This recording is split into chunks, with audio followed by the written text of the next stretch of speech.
मेरी शायरी से तुम मेरी ज़िंदगी जानोगे, बस शब्दों को सही जोड़ने की ज़रूरत है। वैसे तो हर रोज़ मर रही हूँ मैं, देखो रस्म के मुताबिक कफन ओढ़ने की ज़रूरत है। हेलो फ्रेंड्स, आप सुन रहे हैं कुछ इसी तरह की सच्चाई से रूबरू कराने वाली कुछ सच्ची कहानियाँ। कॉल गर्ली के पेशे में उलझी मजबूर एवं लाचार युवतियों की आत्मगाथा।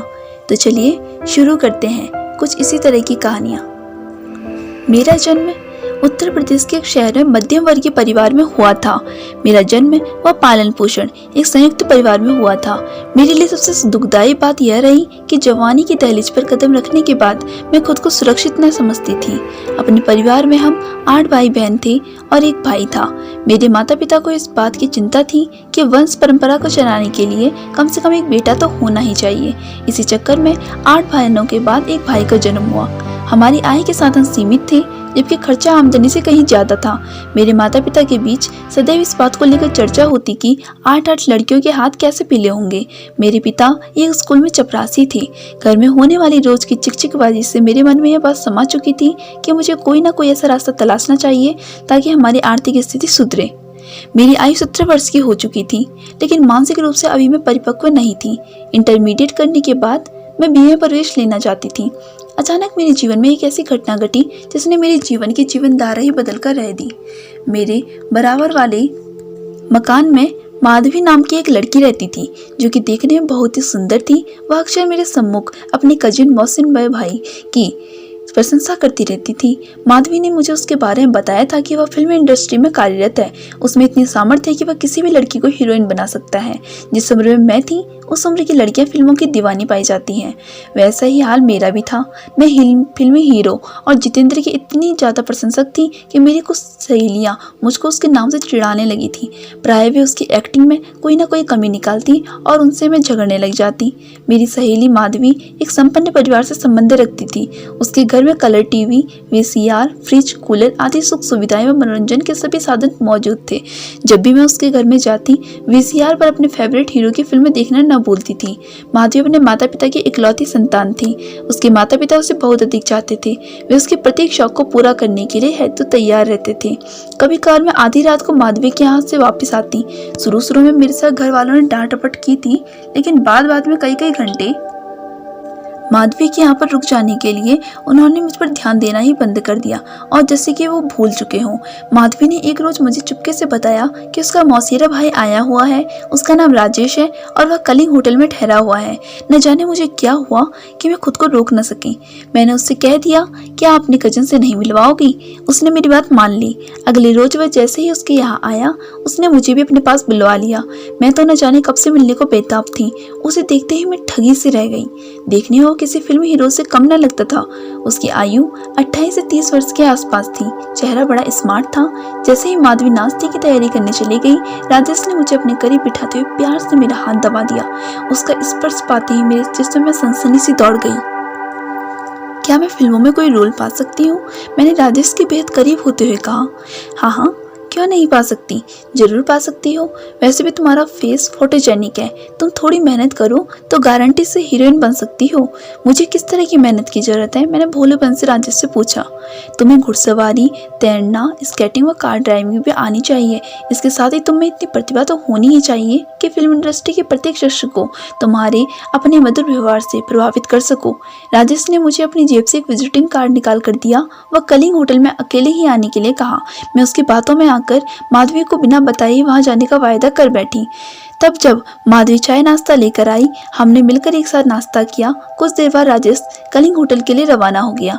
अगले रोज मैं घर पर अपनी एक सहेली के यहाँ जन्मदिन में शामिल होने की बात कहकर सही समय पर घर से चल दी। ऑटो रिक्शा से मैंने होटल कलिंग जा पहुंची। वहां पहुंचकर मुझे पता चला कि राजेश अकेला नहीं था, बल्कि उसके साथ में फिल्मी लाइन की पूरी टीम थी। उन्होंने कलिंग होटल के कई सारे सेट बुक करा रखी थी।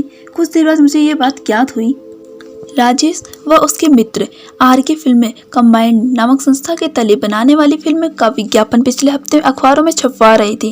विज्ञापन में हीरोइनों के लिए नए चेहरों की तलाश का आकर्षण दिया गया था। इसके अलावा साइड रोल्स के लिए भी कुछ लड़कियों की तलाश जारी थी। फिल्म हीरोइन बनने का सपना और सुनहरा सपना दिल में संजोए बहुत सी लड़कियां बहुत पहले ही वहां पर पहुंच चुकी थी। एक एक करके लड़कियों को साक्षात्कार के लिए बुलाया जा रहा था, लेकिन सब कुछ गोपनीय ढंग से हो रहा था। किससे क्या कांटेक्ट चल रहा है अथवा किससे क्या पूछा जा रहा है, इसकी जानकारी मुझे बिल्कुल भी न थी। जैसे ही मैंने राजस से मिलने की बात रिसेप्शनिस्ट से कही, उसे आने का कारण बताया, तो उसने उपेक्षा पूर्वक मुझे एक और बैठने और प्रतीक्षा करने के लिए कह दिया। वहाँ एक से बढ़कर एक खूबसूरत व फैशनेबल लड़कियां मौजूद थीं।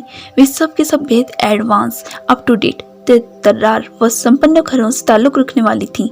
मेरे दिल में भी इस बात का अहंकार था कि मेरा फेस जो है वो फोटोजेनिक है, साथ ही बेपनाह हुस्न की मल्लिका भी हूँ। लेकिन वास्तविकता तो यह थी कि वहाँ पर जितनी भी लड़कियाँ थीं वे एक से बढ़कर थीं और मुझसे तो बेहतर ही थी। मैं उनकी ओर देखती तो हीन भावना से भर उठती। मैं पढ़ी लिखी भी कुछ खास नहीं थी, मैंने सिंपल इंटर किया था, साथ ही मैं अंग्रेजी में कमज़ोर भी थी। जबकि वहाँ बैठी लड़कियाँ फर्राटे से इंग्लिश बोल रही थी। उनकी बातों से जाहिर हो रहा था वे सबके साथ स्विमिंग, स्केटिंग, हॉर्स राइडिंग में माहिर थी। शायद मुझे हीरोइन बनने का ख्वाब देखना ही नहीं चाहिए था। अंत में मैंने निर्णय लिया कि यदि कोई मुझसे पूछता है तो कह दूंगी कि साइड रोल की उम्मीद से लेकर आई हूँ। हीरोइन की उम्मीद की बात कहकर लोगों को हंसने का मौका न दूंगी। मैं कुछ सोच ही रही थी कि अचानक मुझे एक और से राजेश आता हुआ दिखाई दिया। उसे देखते ही मैं उसकी ओर ऐसे लपकी जैसे मानो हीरोइन का रोल मुझे ही मिलने वाले की गारंटी दे दी गई हो। मैंने उसकी ओर मुस्कुराकर देखा, बदले में वह भी मुस्कुराया, हाय हेलो हुई और तब जाकर उसने आने के बारे में पूछा। तो मैंने उसे बताया कि रिसेप्शनिस्ट ने जब उसे किस प्रकार से एक तरफ उपेक्षा पूर्वक बिठा दिया था। उसने मुझे सांत्वना देते हुए कहा कि उसे ऐसा नहीं करना चाहिए था, वह उसके दुर्व्यवहार पर उसे जरूर डांटेगा। अगले ही पल वह मुझे अपने साथ में लिवा ले गया। मैं उसके साथ पूरे आत्मविश्वास के साथ चल दी। जैसे ही कमरे के गेट पर पहुंचे, चपरासी ने गेट भीतर की ओर पुश किया। वह मुझे लेकर भीतर प्रविष्ट हुआ। वहाँ की साज सज्जा तथा तामझाम को देखकर मेरी आंखें खुली की खुली रह गई। वह एक कीमती कुर्सी पर फैल गया। उसके पास उसने एक सोफे पर बैठने का इशारा किया। राजेश ने मेज पर लगा स्विच दबाया। घंटी की आवाज सुनते ही चपरासी भीतर आया। यस सर, चपरासी ने कहा। बन्ना साहब व कैमरामैन संदीप भाटिया को भेज दो, ये मेरी खास मेहमान है, इनका फोटो सेशन होना है। बन्ना साहब से कुछ जरूरी बातें करनी थी, कुछ ड्रिंक्स का भी प्रबंध करा देना। चपरासी ने यह सुनकर सलाम ठोका। वह हवा की झोंकी तरह वहां पर से भाग निकला। थोड़ी देर बाद ही वहां एक अधेड़ उम्र के स्वस्थ कदकाठी के रौबदार चेहरे वालों ने प्रवेश किया। राजेश ने उसका परिचय कराते वक्त कहा, आप है मिस्टर बन्ना फिल्म के डायरेक्टर महोदय। उसके बाद एक 25 वर्षीय दुबला पतला छर्रे बदन का युवक प्रतिष्ठित हुआ। उसका परिचय उसने कैमरामैन संदीप भाटिया के रूप में कराया। राजेश ने उनसे मेरा भी परिचय कराया। वे तीनों कुछ देर बातें करते रहे, फिर डायरेक्टर साहब कैमरामैन चला गया। उनके बाद कोल्ड ड्रिंक्स आया। मैं तो गिलास यूं ही लगाया मानो ठंडा पीने जा रही हूँ, लेकिन पहले ही घूंटे में मुंह का स्वाद बहुत ही अजीब अजीब सा हो गया। मैंने बुरा सा मुंह बनाया क्योंकि मैंने पहले कभी कोल्ड ड्रिंक्स पी नहीं थी इस तरह की। पी जाओ रेशमा, दिमाग में ताजगी बनी रहेगी। वैसे भी आज तुम्हारा फोटो सेशन होना है और तुम फिल्म इंडस्ट्री में कदम रखने वाली हो। मेरी ओर से पूरी कोशिश यही रही कि तुम हीरोइन का रोल मिले, लेकिन यदि हीरोइन बिना भी बन पाओ तो साइड रोल तो हर हाल में मिलकर रहेगा, राजेश ने कहा। मैं सांस रोककर गिलास को खाली करने लगी। निश्चय ये कोई महंगी व असरदार शराब थी। इसके बाद बातों का सिलसिला शुरू हुआ। मैंने उसे बता दिया था कि मैं यहाँ न माधवी की चोरी से आई हूँ, न बल्कि घर वालों की भी चोरी से यहाँ आई हूँ। यानी कि मैंने किसी को नहीं बताया कि मैं यहाँ आ रखी हूँ। मैंने उसे आगे बताया कि मैं घर वालों को कुछ बनकर दिखाना चाहती हूँ। यदि मुझे कोई छोटा सा साइड रोल भी मिल जाता है तो मैं अपने घर बार सबको त्यागने के लिए तैयार हूँ। बातें करते करते ही नशा मुझ पर हावी होने लगा था। मैंने सोफे पर ही हाथ पैर फैला दिए। मुझे नशे में होता देखकर वह बोला, कोई बात नहीं, थकी हुई हो, थोड़ा आराम कर लो। अगले ही पल मेरी आंखें मूंदती चली गईं। नशा हल्का होने पर मैंने स्वयं को पेट पर पूर्णतः बेलिबास पाया था। राजेश ने मुझे मनमाने तरीके से भोगा था। जब मैंने उसका विरोध करना चाहा तो उसने मुझे समझाते हुए कहा, फिल्मी लाइन में सफलता पाने के लिए ये सब तो रोजमर्रा की बातें मानी जाती हैं। मैं इसके बाद कुछ कह न सकी। मैंने हथियार डाल दिए। वह अपने लक्ष्य में सफल हो गया। यह पुरुष संसर्ग का मेरा पहला अवसर था। वह खुश होकर मुझे छोड़कर हटा तो मैंने चैन की सांस ली।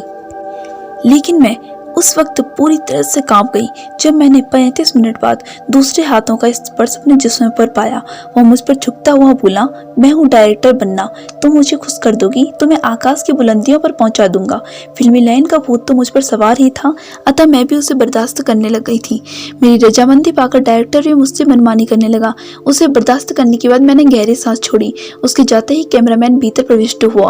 मुझे संदीप भाटिया कहते हैं, यदि तुमने मेरा ध्यान रखा तो मैं तुम्हें कोई परेशानी ना होने दूंगा। यह कहकर वह भी मुझ पर छाता चला गया। मैंने उसे भी बर्दाश्त कर लिया। राजेश ने आकर मुझे बधाई देते हुए कहा कि तुम्हारी मेहनत रंग लाई है, तुम्हें आज ही बॉम्बे ले जा रहे हैं। उन्होंने 10-12 घंटे में जो गुल खिलाए थे उसकी जानकारी मुझे न हो सकी थी। यदि पहले पता लग जाता तो मैं बर्बाद होने से बच जाती। उन्होंने मेरी तरह ही 3 अन्य लड़कियों को भी ट्रायल के तरीके से इस्तेमाल किया और अन्य 3 को साइड रोल के लिए चुना था। उन तीनों को बाद में बम्बई पहुंचना था। मैं भी उनकी बातों में आकर बुर्का पहनकर उनके साथ एक कार में बैठकर स्टेशन जा पहुंची। गाड़ी आने पर हम फर्स्ट क्लास के कंपार्टमेंट में चढ़ गए। सफर शुरू हुआ। मैं रात को स्लीपिंग हियर पर लेट गई। सुबह 5 बजे पुलिस ने रेड करके राजेश, बन्ना व संदीप भाटिया को दबोच लिया। मैंने एक अधिकारी से पुलिस को बात करते हुए सुना कि ये लोग फ्रॉड हैं और फिल्मों के बहाने भोली भाली लड़कियों को फंसाकर उनसे 10-12 लाख रुपया ऐड कर भाग रहे हैं। गनीमत यह रही कि मुझ पर पुलिस की नजर न गई थी। फिर भी मैं हाल बेहाल थी। मेरे एक सहयात्री ने कहा, तुम बाल बाल बची हो, मैं जानता हूँ कि तुम उनके साथ ही थी। तुम पर न तो किसी का कोई सामान, न ही कोई टिकट। तुम अगले स्टेशन पर मेरे साथ उतर जाओ, मैं तुम्हारी सारी परेशानी हल कर दूंगा। कहीं ऐसा ना हो कि तुम गलत हाथों में पड़कर जीवन पर किसी कोठी की शोभा बढ़ाओ। मैं उसकी बात मानकर अगले स्टेशन पर उतर गई। मैं किसी भी कीमत पर पुलिस के हत्थे नहीं चढ़ना चाहती थी। बाहर आकर उसने एक टैक्सी की और वो अपने घर में ले गया। उसका नाम था भानु प्रताप। उसका फ्लैट शरीफों की बस्ती में था। उसकी उम्र 58 वर्ष की थी, लेकिन देखने में 45 से ऊपर का न लगता था। वह कोई रिटायर्ड अधिकारी था। उसकी पत्नी को गुजरे हुए 10 वर्ष हो चुके थे। जवान बेटा बाहर नौकरी करता था। मुझे घर पर कुछ जरूरी काम बताकर वह चला गया। रात को जब लौटा तो पूरी तरह से नशे में था। उसने मुझे बताया, मुझ में शौक पत्नी की मौत के बाद लगा है और धीरे धीरे छोड़ दूंगा। मैं चाहता हूँ कि तुम हमेशा मेरी होकर रह जाओ। जैसे आपकी मर्जी। यह सुनते ही वह मुझे अपनी ओर खींचकर मेरे साथ मनमानी करने लगा। गनीमत यह थी कि वह सब कुछ बड़े आराम के साथ कर रहा था। उसे खुश करने के बाद मैंने सोचा कि मैं 17 वर्ष की लड़की कब तक इस बूढ़े का साथ दे पाऊंगी। वह बाहर गया और एक अखबार लेकर लौट आया। मैंने अखबार के पहले पेज पर दृष्टि डाली तो सकते में आ गई। पहले पेज पर ही पुलिस द्वारा रेड वाली खबर छपी थी। उसमें मेरा नाम व फोटो भी छपा था। लेकिन गनीमत यह समझो कि फोटो कई वर्ष पहले का था, जिसके आधार पर मुझे कोई पहचान न सकता था। लेकिन भानु प्रताप की हालत ठीक न थी। वह घबराकर जल्दी जल्दी मुझे किसी सुरक्षित स्थान पर भेज देना चाहता था। अगले ही रोज वह मुझे अपने एक दोस्त के पास छोड़ आया। वह देखने में लगभग 30 वर्षीय व्यापारी था। शायद मैं उसके हाथों भेज दी गई थी, क्योंकि बाद में मैं भानु प्रताप से मिल न सकी थी। उस व्यक्ति ने मुझे जी भरकर भोगा। इसके बाद वह मुझे अपने दोस्तों को खुश करने के लिए भी इस्तेमाल करने लगा। मैं परिस्थितियों से समझौता करना सीख गई थी। मैं उस व्यक्ति की ओर से पूर्णतः स्वतंत्र थी। मैं कहीं भी स्वेच्छा से आ जा सकती थी। एक दिन मेरा शरणदाता अपने दोस्तों को खुश करने के लिए एक अन्य स्त्री को ले आया। वह उम्र में मुझसे कई वर्ष बड़ी थी, लेकिन वह लोगों को खुश करने की आर्ट बखूबी जानती थी। उस स्त्री का नाम था पद्मा। वह स्वतंत्र रूप से खौल करने के पेशे में उतरी थी।